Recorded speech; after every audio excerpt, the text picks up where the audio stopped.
Annabella walkover and the demolishing the wall.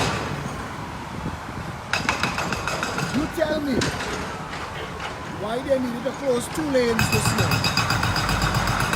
Why close 2 lanes? Why this couldn't be here?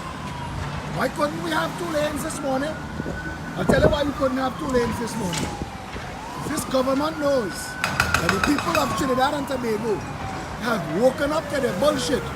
So now they need to distract you. And they need to distract you with terrorism. Like stick everybody in 1 lane for no good reason. Any engineer, tell me why they would need to close all of this to break down that wall. Tell me if this is not just a government abusing its authority. Why 1 lane? Why not 2?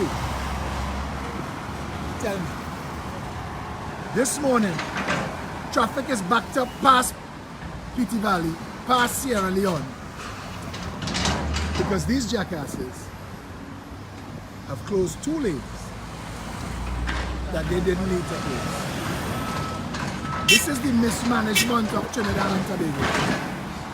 This is government by deliberate incompetence, designed to frustrate and distract you so that you are focused on being stuck in traffic rather than dealing with the incompetence of a government that would need to spend the millions of dollars that they're spending right now to build this massive walkover again, another one that nobody is going to use. This is Trinidad and Tobago, and we need to wake up.